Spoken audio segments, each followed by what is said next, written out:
তাই তিনি পুনরায় লিখিয়াছেন, বেদম মে जो दम है सोई আসল दम है। বেদম অর্থাৎ দমবিহীন অবস্থা।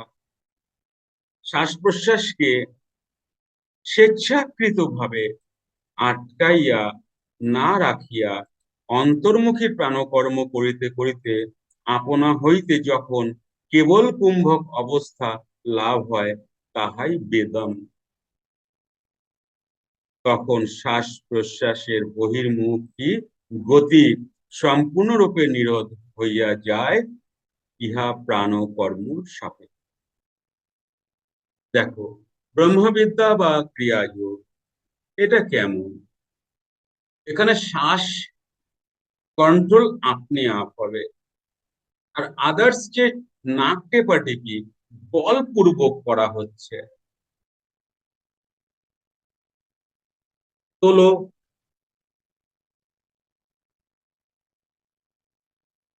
ইনহেল বলবে, শুনবে, ইউটিউবে শুনবে, ইনহেল করলে ইনহেল, হোল্ড করলে হোল্ড, হলো বলপূর্বক করা হয়। আর ক্রিয়াতে কি হয়, একটা প্রসেস আছে, টেকনিক আছে। যে টেকনিক আমি যুক্ত ক্রিয়াতে শিখিয়ে দিই, কিভাবে যুক্ত হবে তোমরা ক্রিয়ার শ্বাসের সাথে, ওই টেকনিকে তোমরা যুক্ত হতে পারবে, ইজি ওয়েতে যুক্ত হয়ে যেতে পারবে। তো ওটা কিছু না, ক্রিয়াবান বসে তো হাত হাত পা নিচেই থাকে, এইবার শ্বাস হচ্ছে অটো মোডে, তোমার কুম্ভক অবস্থা এসে যাবে। টেকনিক, এটাকেই ব্রহ্মবিদ্যা বলা হয়, গীতায় পাবে ব্রহ্মবিদ্যা।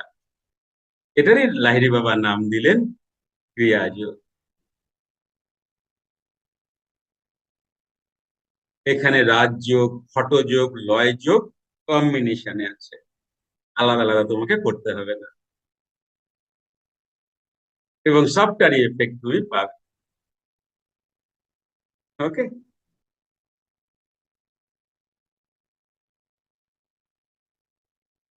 শ্বাস প্রশ্বাসকে স্বেচ্ছাকৃতভাবে আটকাইয়া না রাখিয়া অন্তর্মুখী প্রাণকর্ম, দেখো এটা বহির্মুখী, কেমন, এটা বহির্মুখী, আর ক্রিয়া কি অন্তর্মুখী।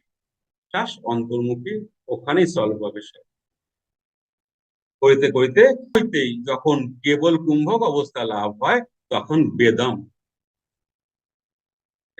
তখন শ্বাস প্রশ্বাসের বহির্মুখী গতি সম্পূর্ণরূপে নিরোধ হইয়া যায়, ইহা প্রাণকর্ম সাপেক্ষ। তুমি যত প্রাণকর্ম করতে থাকবে, মানে ক্রিয়া করতে থাকবে, ধীরে ধীরে ধীরে ধীরে তোমার এই অবস্থা এসে যাবে।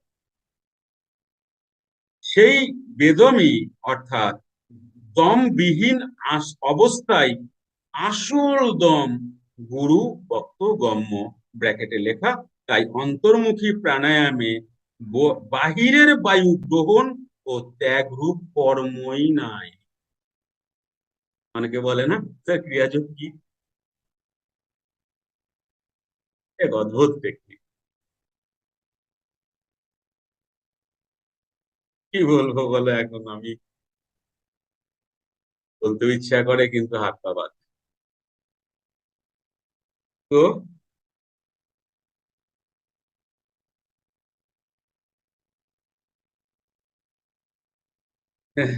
এই অন্তর্মুখী প্রাণায়ামে বাহিরের বায়ু গ্রহণ ও ত্যাগ কর্ম নাই। তুমি দেখবে যারা ক্রিয়াবান আছে, তারা আছেন, তারা জানেন নাভি থেকে কিভাবে শ্বাস তুলতে হয়। Okay? ওটা তুমি বুঝতেই পারবে না তুমি নাক দিয়ে নিচ্ছ কিনা, অনেক সময় মনে হবে গলা দিয়ে নিচ্ছ নাকি, ফিলই করতে পারবে না। এত সুন্দর টেকনিক। এবার অনেকের অসুবিধা হলে যোগীরাজ কি বললেন তাও জানিয়ে রাখি, কান খুলে শুনে না। কারোর যদি অসুবিধা হয়, করতে কষ্ট হয়, জানবে ভুল হচ্ছে, গুরুর কাছে গিয়ে চেক করিয়ে নিও কোন জায়গায় ভুল হচ্ছে। ওকে,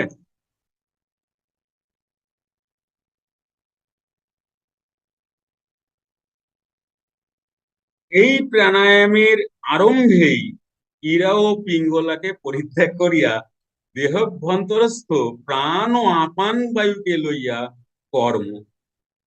বাহিরের বায়ু বাহিরে, ভেতরের বায়ু ভেতরে। সবটাই বলেছেন, যারা নেওনি তারা বুঝবে না। সবটাই লেখা আছে। ক্রিয়া যারা পাওনি তারা বুঝবে না।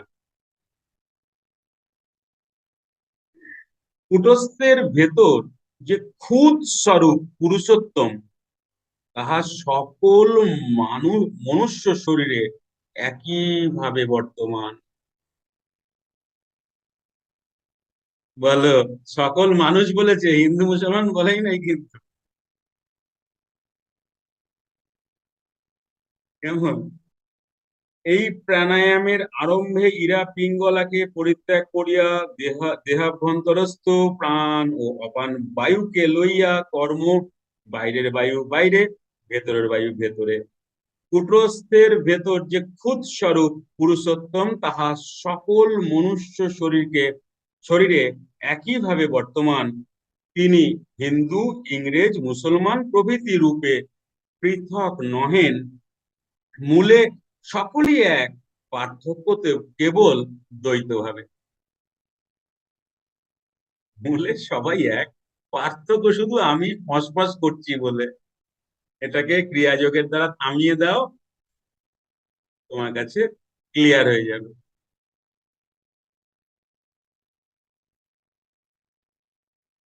তাই দেখা যায় সকল সম্প্রদায়ে হিন্দুগণ বা মুসলমান, যেমন আমির খাঁ, রহিমুল্লাহ খাঁ, আব্দুল গফর খাঁ প্রভৃতি, কুর্গ রাজ্যের কমিশনার এক ইংরেজ সাহেব, হাজারিবাগের পুলিশ সুপার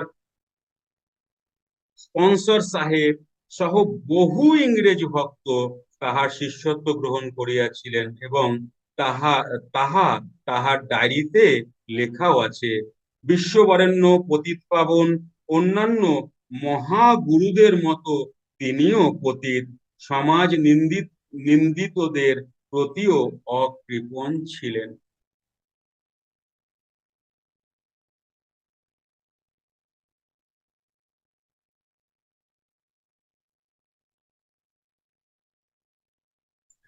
এবার আমরা একটু লীলা প্রসঙ্গে যাই। যোগীরাজের শিষ্য অবিনাশ বাবু বেঙ্গল নাগপুর রেলওয়েতে চাকরি করেন। গুরুদেবকে একবার দর্শন করিবার ইচ্ছা হওয়ায় 1 সপ্তাহের ছুটি চাহিয়া তাহার ঊর্ধ্বতন কর্তৃপক্ষের নিকট আবেদন করিলেন। তখন তাহার ঊর্ধ্বতন কর্তৃপক্ষ ছিলেন পরমহংস যোগানন্দজির পিতা ভগবতী চরণ ঘোষ। তোমরা যোগানন্দজিকে সবাই জানো না? সবাই জানো। ওনার বাবা ভগবতী চরণ ঘোষ। ভগবতী বাবু অবিনাশ বাবুকে ডাকিয়া বলিলেন, ধর্ম ধর্ম করে পাগল হলে চাকরিতে উন্নতি করা যায় না, অফিসের কাজে ভালো করে মন দাও। অবিনাশ বাবু বিষণ্ণ মনে পদব্রজে বাড়ি ফিরিতেছেন। পথে দেখিলেন ভগবতী বাবুও পালকি করিয়া যাইতেছেন। নিকটবর্তী হওয়ায় ভগবতী বাবু পালকি হইতে নামিয়া একসঙ্গে পদব্রজে পথ চলিতে লাগিলেন, সান্ত্বনা দিবার ছলে, এবং পার্থিব উন্নতি যাহাতে হয় সেই জন্য ভগবতী বাবু অবিনাশ বাবুকে বুঝাইতে লাগিলেন, ভালো করে কাজ করো, প্রমোশন তো দরকার, প্রমোশন ভালো করে কাজ করলে তবে না প্রমোশন পাবে। এইসব পার্থিব কথা তার অফিসার তাকে বলছেন, বলতে বলতে হাঁটছেন। অবিনাশ বাবু উদাসীন ভাবে কথাগুলো শুনিতেছিলেন এবং মনে মনে তাহার দয়াল গুরুদেবের নিকট প্রার্থনা জানাইতেছেন, যাহাতে তিনি তাহার সাক্ষাৎ পান। এদিকে ইনি তো যাবেন একটু বাবাকে দেখতে, গুরুদেবকে না দেখলে কেমন লাগে বলতো? খারাপ লাগে না মনে মনে? তাহারা উভয়ে মাঠের রাস্তা ধরিয়া চলিতেছেন। অপরাহ্নে সূর্যকিরণ তখন চারিদিকে উদ্ভাসিত হইয়া এবং উদ্দীপনাময় মায়াজাল সৃষ্ট করিয়াছে। হঠাৎ কয়েক গজ দূরে তাহারা দেখিলেন যোগীরাজ অপার্থিব শরীর ধারণ করিয়া আবির্ভূত হইয়া বলিতেছেন, ভগবতী বাবু, আপনি আপনার অধীনস্থ কর্মচারীদের উপর বড়ই নির্দয়।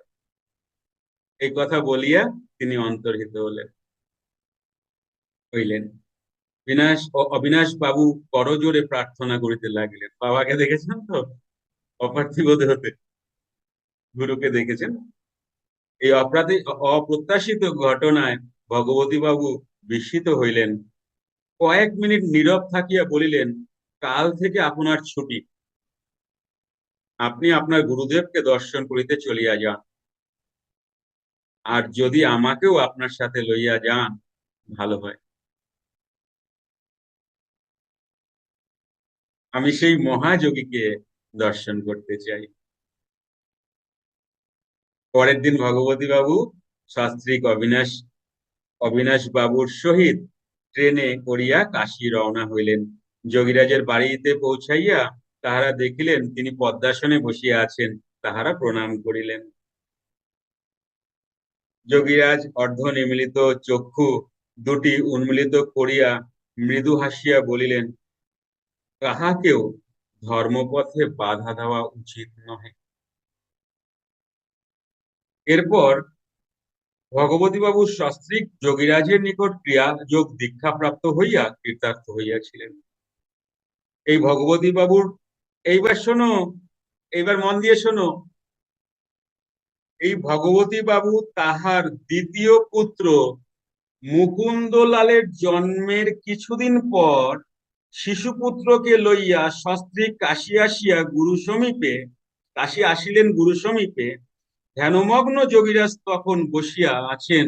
ভক্ত পরিবেষ্টিত হইয়া ভগবতী বাবুর স্ত্রী শিশুপুত্রকে কোলে লইয়া প্রণাম করিতেই চক্ষু উন্মীলিত করিলেন মহাযোগী এবং হাত বাড়াইয়া শিশুকে নিজের কোলে লইয়া বলিলেন, তোমার পুত্র যোগী হবে এবং বহু মানুষের ঈশ্বর অনুসন্ধানের পথ দেখাবে। এই যে তোমরা যোগানন্দজির নাম শোনো। সর্বদর্শী মহাগুরুর আশীর্বাদে এই মুকুন্দলাল, নাম কি? মুকুন্দলাল ঘোষ, লিখে রাখো। নাম হচ্ছে মুকুন্দলাল ঘোষ। পরে পরমহংস যোগানন্দ নামে প্রসিদ্ধি লাভ করেন এবং প্রাচ্য ও প্রতীচ্যে বহু মানুষকে ক্রিয়াযোগের মাধ্যমে ঈশ্বর অনুসন্ধানের পথ দেখান।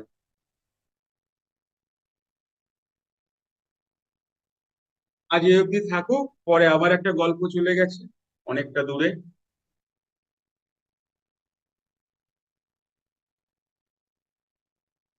এই বই না, এই বই, এটা ধরতেও আমার মানে ইয়ে লাগে, কম্পন আসে গায়ে। জানো,